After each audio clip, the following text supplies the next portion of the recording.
RS power మీడియాకు స్వాగతం. ఇస్రో ఖాతాలో మరో ఘనత. స్పెడెక్స్ 2 డాకింగ్ ప్రక్రియ సక్సెస్. అమిత్ షాతో భేటీ అయిన సీఎం చంద్రబాబు.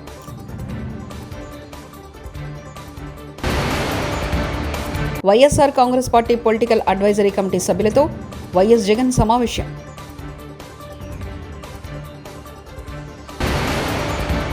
చంద్రబాబు నిజస్వరూపం మరోసారి బట్టబయలు. ఆర్కే రోజా. భారత అంతరిక్ష పరిశోధనా సంస్థ ఇస్రో చేపట్టిన స్పెడెక్స్ మిషన్లో మరో కీలక ముందడుగు పడింది. తొలి ప్రయోగంలో అంతరిక్షంలోని ఉపగ్రహాలను అనుసంధానం చేసిన శాస్త్రవేత్తలు 2వ డాకింగ్ ప్రక్రియను కూడా సక్సెస్ఫుల్గా పూర్తి చేశారు. ఈ విషయాన్ని ఇస్రో అధికారికంగా ప్రకటించింది. ఉపగ్రహాల 2వ డాకింగ్ విజయవంతంగా పూర్తయిందని తెలియజేయడానికి సంతోషంగా ఉందని పేర్కొంటూ కేంద్ర మంత్రి doctor Jitendra Singh social media platform X వేదికగా ఇలా ట్వీట్ చేశారు. ఉత్తరాఖండ్లోని చార్ధామ్ యాత్రకు 19 లక్షల పైగా భక్తులు రిజిస్ట్రేషన్ చేసుకున్నట్లు అధికారులు తెలిపారు. 2025 ఏప్రిల్ 30న చార్ధామ్ యాత్ర ప్రారంభం కానుంది. మే 2న కేదార్నాథ్, మే 4న బద్రీనాథ్ ఆలయాలకు ప్రవేశాలు ప్రారంభం కానున్నాయి. భక్తుల రద్దీని దృష్టిలో ఉంచుకొని భద్రతాపరమైన కట్టుదిట్ట చర్యలు తీసుకున్నట్లు అధికారులు చెబుతున్నారు. ఆంధ్రప్రదేశ్ ముఖ్యమంత్రి నారా చంద్రబాబు నాయుడు ఢిల్లీలో పలువురు కేంద్ర మంత్రులను కలుస్తూ బిజీగా ఉన్నారు. కేంద్ర మంత్రులతో రాష్ట్రానికి సంబంధించిన పలు కీలక అంశాలపై చర్చలు జరుపుతున్నారు. మంగళవారం ఉదయం కేంద్ర హోంమంత్రి అమిత్ షాతో సీఎం చంద్రబాబు నాయుడు భేటీ అయ్యారు. రాష్ట్రానికి సంబంధించిన పలు కీలక అభివృద్ధి అంశాలపై చర్చలు జరిపారు. రాష్ట్రంలో కూటమి పాలనలో వ్యవస్థలన్నీ దిగజారుతున్నాయని, సాంప్రదాయాలకు తెరలేపుతున్నారని వైఎస్ఆర్సీపీ అధినేత మాజీ ముఖ్యమంత్రి వైఎస్ జగన్ మోహన్ రెడ్డి ఆవేదన వ్యక్తం చేశారు. మంగళవారం తాడేపల్లి కేంద్ర కార్యాలయంలో జరిగిన పార్టీ పీఎస్సీ సమావేశంలో కూటమి ప్రభుత్వ కక్ష రాజకీయాలపై వైఎస్ జగన్ మండిపడ్డారు.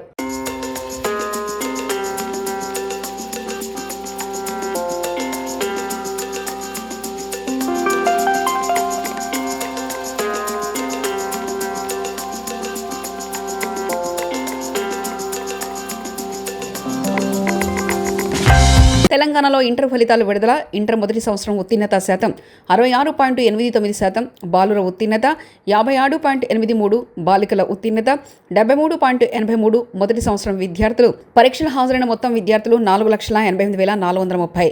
ఇంటర్ ద్వితీయ సంవత్సరం ఉత్తీర్ణత శాతం 71.37%, బాలుర ఉత్తీర్ణత 57.83%, బాలికల ఉత్తీర్ణత 74.21%. ఇక ద్వితీయ సంవత్సర పరీక్షలకు హాజరైన మొత్తం విద్యార్థులు 5,08,582. సోడా మీడియా కన్వీనర్ కాదురా బాబు, అది సోషల్ మీడియా కన్వీనర్. 2 వేరు పోలీస్ స్టేషన్ నుండి వచ్చే నోటీసులు ఒకే విధంగా వస్తున్నాయంటే అది ముఖ్యమంత్రి కార్యాలయం నుండి వస్తున్నట్లు, కనీసం సోషల్ మీడియా కన్వీనర్ అని కూడా రాయలేకపోతున్నారు పాపం అంటూ బీఆర్ఎస్ నాయకుడు మర్ని కృష్ణాంగ్. వాళ్ళు కూడా సోడా మీడియా కన్వీనర్ అని రాశారు. ఈ సోడా ఏంటిదా బాబు, సోషల్ మీడియా. ఇది ఇంకెవరికైనా పోయి ఇవ్వండి, మరి ఏ బిస్లరీ అనుకో కిన్లే అనుకో వానికి ఇవ్వండి, మాకెందుకు వచ్చిస్తున్నారు అంటే గచ్చిబౌలి పిఎస్, మాదాపూర్ పిఎస్ ఎవరు టైప్ చేస్తున్నారు? 2 వేరు పిఎస్లలో వచ్చిన నోటీసులలో ఒకటే టెక్స్ట్ వస్తుంది అని అంటే దాని అర్థం ముఖ్యమంత్రి కార్యాలయం ఒట్టి పంపిస్తున్నట్టుంది, ఇట్లా వేయండి మీరు అని. దాంట్లోనే అర్థమైపోతున్నది. పొంగులేటిని ముఖ్యమంత్రి, ఇరిగేషన్ మంత్రిని చేసిన భువనగిరి కాంగ్రెస్ ఎమ్మెల్యే కుంభం అనిల్ కుమార్ రెడ్డి. ఈరోజు ముఖ్యమంత్రి గారు వచ్చిండ్రు, ఇరిగేషన్ శాఖ మంత్రులు వచ్చిండ్రు, ఈరోజు రెవెన్యూ శాఖ మంత్రులు వచ్చి ఈరోజు రైతులకు అతిపెద్ద సమస్య గడచిన కొద్దేళ్ల నుంచి మరి ఏదైతే ధరణి చట్టంతో ఎల్బీనగర్ స్టేడియంలో ప్రమాణ స్వీకారం చేసినప్పటి నుంచి ఇప్పటి వరకు ముఖ్యమంత్రి మంత్రులు ఒక్కరోజు సెలవు తీసుకోకుండా పనిచేశారు. కాంగ్రెస్ ఎంపీ చామల కిరణ్ కుమార్ రెడ్డి నిమిషాల నుంచి ఈ సంవత్సరంన్నర దాకా కూడా ఏ మంత్రి కానీ ఏ ఎమ్మెల్యే కానీ ఈవెన్ ముఖ్యమంత్రి గారు కూడా ఒక్క సెలవు దినం తీసుకున్నటువంటి పరిస్థితి లేదు. 10 మందికి అన్నం పెట్టే రైతుల వడ్లు కొనుక్కుంటే మీరెందుకు, మీ ప్రభుత్వం ఎందుకు? వడ్లు కొనుక్కుంటే రోడ్ల మీద టెంట్లు వేసి కూర్చుంటాం. సిరిసిల్ల జిల్లా గంభీరావుపేట మండల కేంద్రంలోని ఐకేపీ సెంటర్లో వడ్లను కొనాలని రైతన్నల ఆందోళన. 10 మందికి అన్నం పెట్టే రైతులు వడ్లు కొనకుండా ఈ ప్రభుత్వం మోసం చేస్తుందని రోడ్డు మీద వరి బస్తాలను వేసి నిరసన తెలిపారు అన్నదాతలు.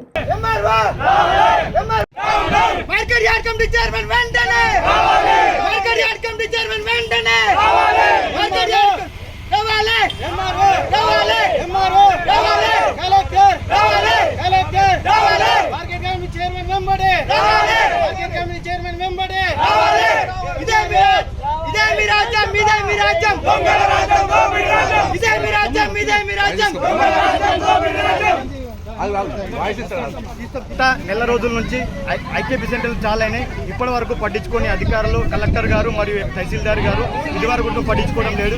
ఇక్కడ ఎలాంటి ట్రాన్స్పోర్ట్ అనేది జరగడం లేదు.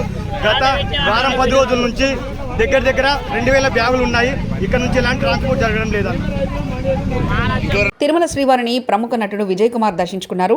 మంగళవారం వీఐపీ ప్రారంభ విరామ దర్శన సమయంలో కుమార్తె శ్రీదేవి కుటుంబ సభ్యులతో కలిసి ఆయన స్వామివారి సేవలో పాల్గొన్నారు. అంతకుముందు తిరుమల తిరుపతి దేవస్థానాధికారులు వీరికి స్వాగతం పలికి దర్శన ఏర్పాట్లు చేశారు. దర్శనానంతరం వీరికి రంగనాయకుల మండపంలో పండితులు ఆశీర్వచనం చేసి తీర్థప్రసాదాలు అందజేశారు.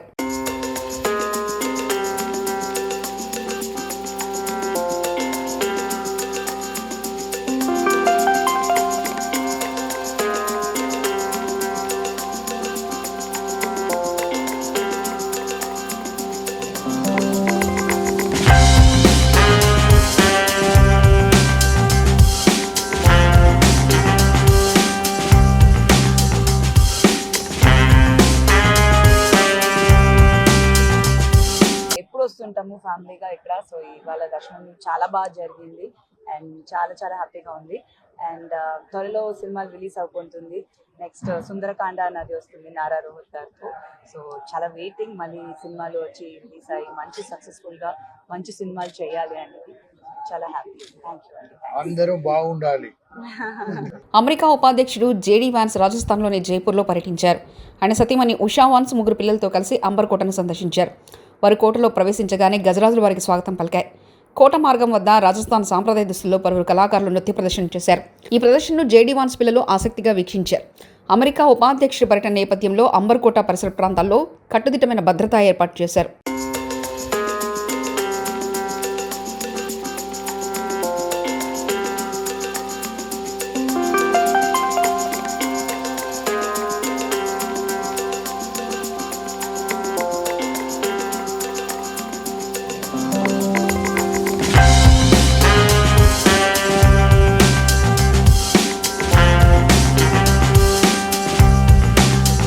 హామీలు అమలు చేయలేక ప్రజా సమస్యలపై డైవర్ట్ చేస్తున్నారని మాజీ మంత్రి ఆర్కే రోజా మండిపడ్డారు. ఎన్నికల ప్రచారంలో చంద్రబాబు లేనిపోని హామీలు ఇచ్చారని, అధికారంలోకి వచ్చాక ఇచ్చిన ఏ ఒక్క హామీని నెరవేర్చలేదని ధ్వజమెత్తారు. మంగళవారం ఆ మీడియా సమావేశంలో మాట్లాడుతూ రైతులు, మహిళలు, నిరుద్యోగులను మోసం చేశారని దుయ్యబట్టారు. అక్రమ కేసులకు వైఎస్ఆర్సీపీ నేతలు ఎవరూ భయపడరని ఆర్కే రోజా అన్నారు. ఈరోజు పేద పిల్లల్ని చదువుకు దూరం చేస్తున్నది వీళ్ళు కాదా? అలాగే రైతులకి అండగా నిలబడాల్సిన ప్రభుత్వం రైతుల వెన్నెముకలు విరుస్తూ వాళ్ళకి ఇవ్వాల్సినది ప్రామిస్ చేసి కూడా ఇవ్వకుండా మోసం చేసింది నిజం కాదా అని అడుగుతున్నా. ఇవన్నీ ఒక ఎత్తు అయితే ఈరోజు రాష్ట్రంలో అవినీతి ఎంత విచ్చలవిడిగా జరుగుతుందో అందరూ కళ్ళారా చూస్తున్నారు.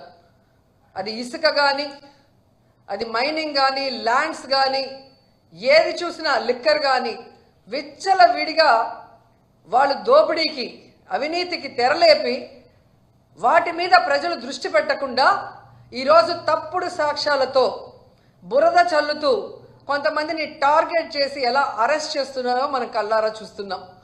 నిజంగా ఇది ఎంత సిగ్గుచేటో ఒకసారి అందరూ కూడా ఆలోచించాలి. ఈరోజు ఇంటెలిజెన్స్ చీఫ్గా పనిచేసిన పిఎస్ఆర్ ఆంజనేయులు గారిని అరెస్ట్ చేసి తీసుకురావడం చూస్తుంటే డైవర్షన్, డర్టీ పాలిటిక్స్కి పరాకాష్ట. అంటే ఈ కూటమి ప్రభుత్వం ఎంత దిగజారిపోయిందో ఇక్కడ స్పష్టంగా అర్థమవుతుంది.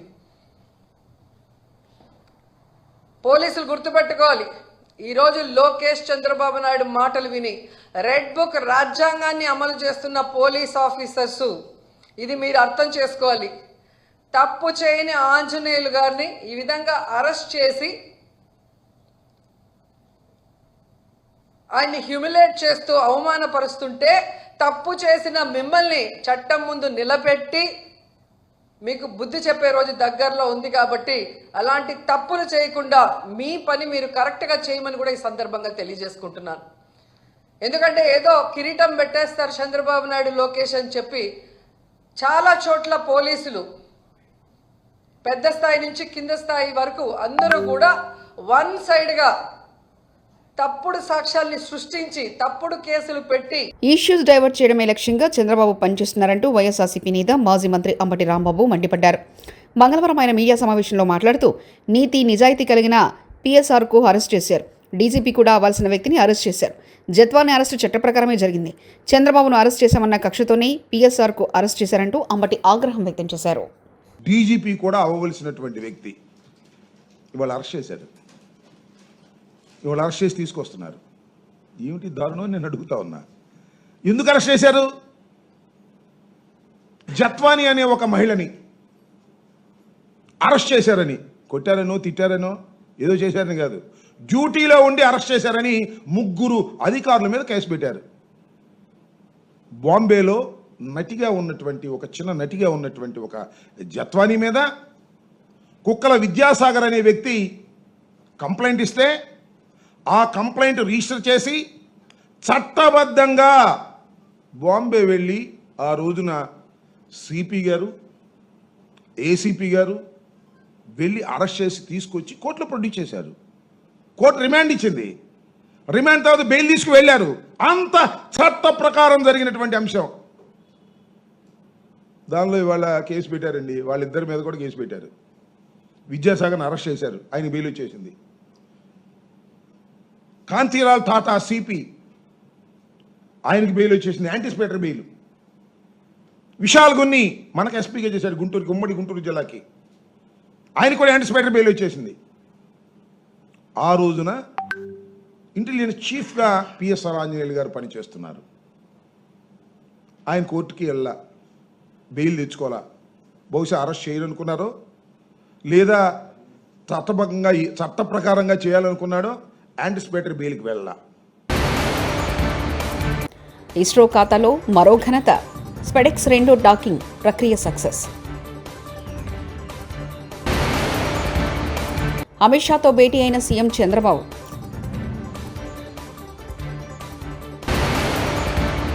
YSR Congress party political advisory committee సభ్యులతో వైఎస్ జగన్ సమావేశం.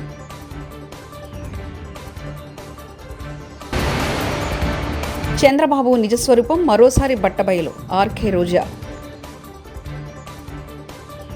మరిన్ని న్యూస్ కోసం చూస్తూనండి RS పవర్ మీడియా.